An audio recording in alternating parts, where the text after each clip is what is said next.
Hello everyone and welcome back to another Fabula Ultima class feature. This time it's the Fury, a guide by Fabula Points me. So just jumping straight in as we normally do. Fury is your Berzerker or Brawler type character. It's pretty simple to grasp. It's only over 2 pages and one of that is like your art and kind of like a little blurb about them. So the Fury, you permanently increase your max hit points by 5 and you gain the ability to equip martial melee weapons and martial armor, which is great. Obviously, that means you can attack with martial weapons and get better armor to defend yourself. Pretty solid so far.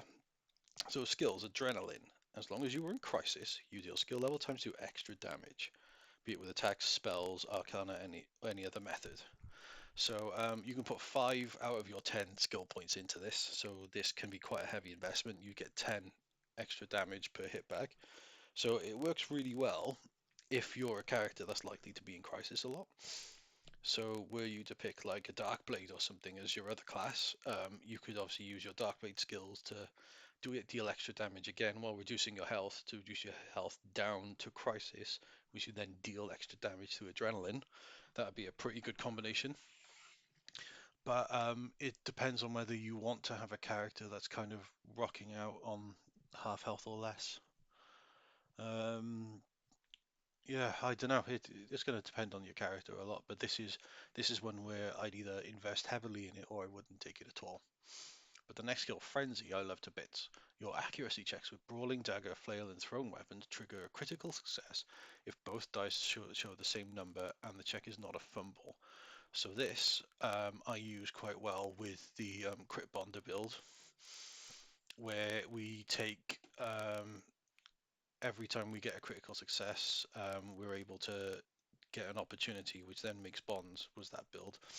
So say if you are fighting a monster and you roll two twos, say, normally that would miss, but with Frenzy, that would mean you critical hit, which is great.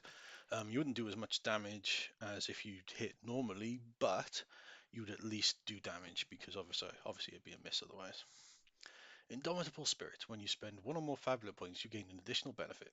Choose one option. You recover skill level times 5 hit points, or skill level times 5 mind points, or you recover from a single status effect of your choice. So this is great.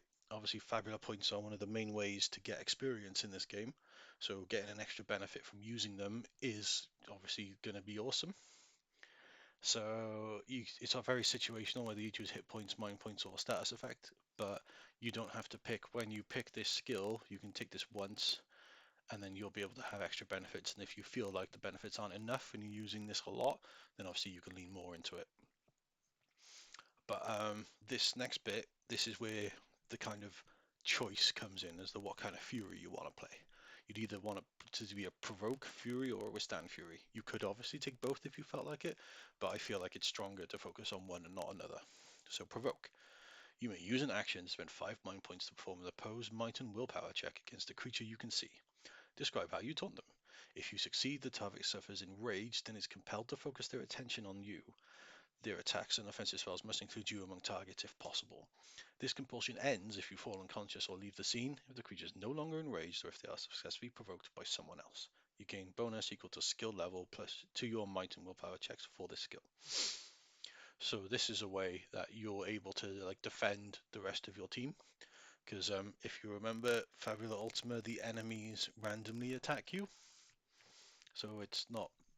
So this is like one of the few ways to be able to get around that randomness.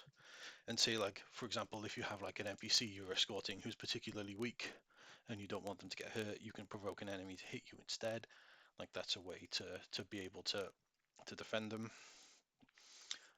Yeah, this is like if you are the tank of the party, this is your tank skill. Like being able to provoke people and to pull aggro is the very definition of a tank in most games. So if you wanted to go that way, this is the skill for you. The other one is withstand. You perform the guard action. When you perform the guard action, sorry, if you choose not to provide cover to another creature, you recover hit points equal to skill level multiplied by the higher strength among your bonds, and choose might or willpower. You treat that chosen attribute as being one die size higher up to d12 until the end of your next turn. So one thing to remember with this, if you have frenzy as well, you can critical hit more often, which makes you opportunities, and one of your opportunities means you can strengthen your bonds. So you can combo yourself with Frenzy and Withstand, because then you'll be able to recover more hit points because the strength of your bond will be better. So this is a really good one, but this also doesn't work that well in my mind with Adrenaline, because Adrenaline needs you to be in Crisis and Withstand heals you.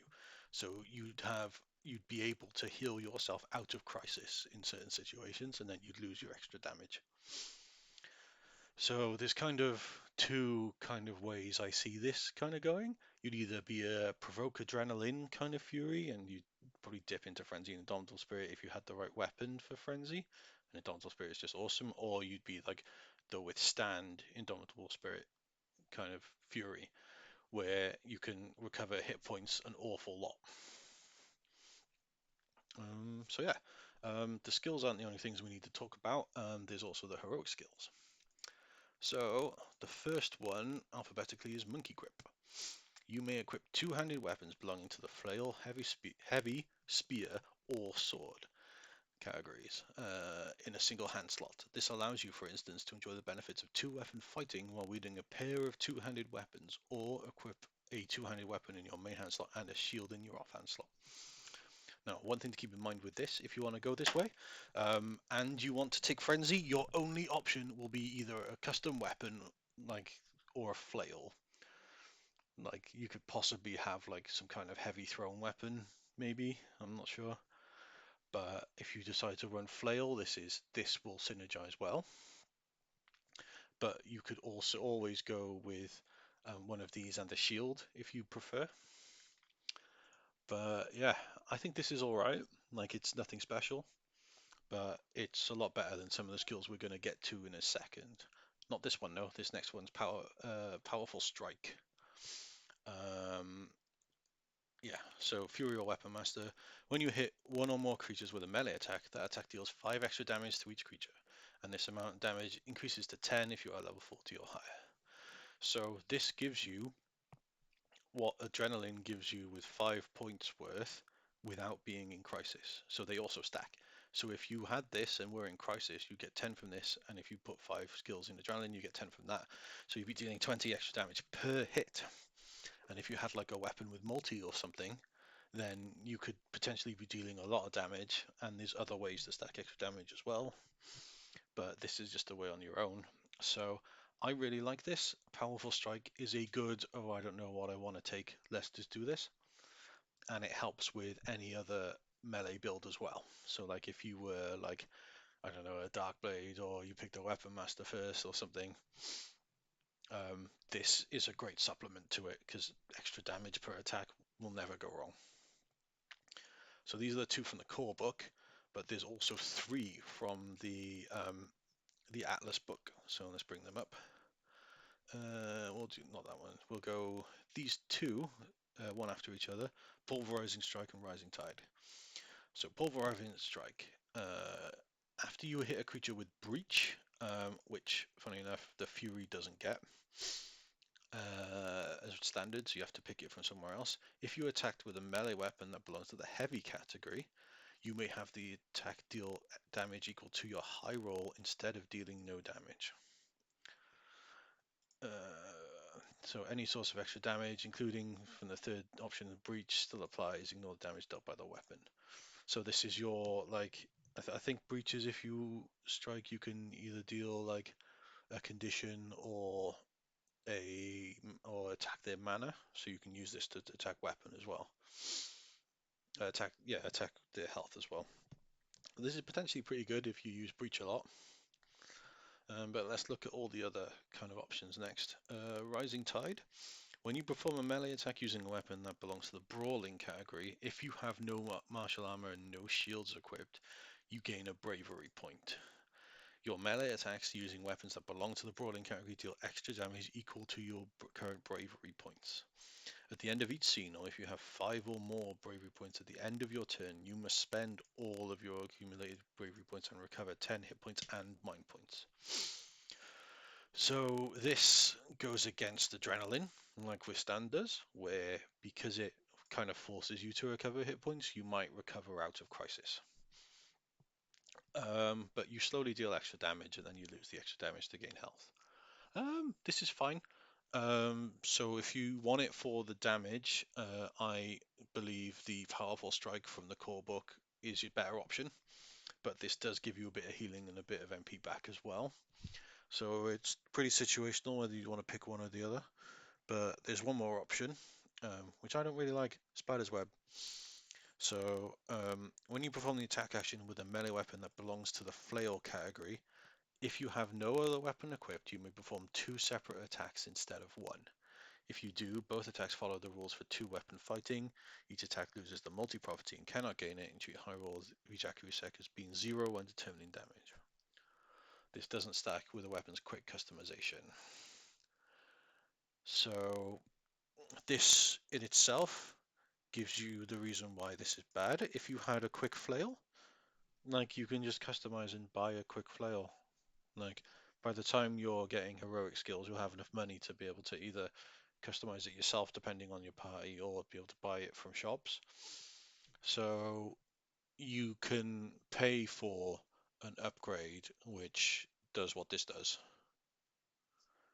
or you can take Monkey Grip and just wield two. So the only thing I can see about this, it says if you have no other weapon equipped, so this would work with a shield.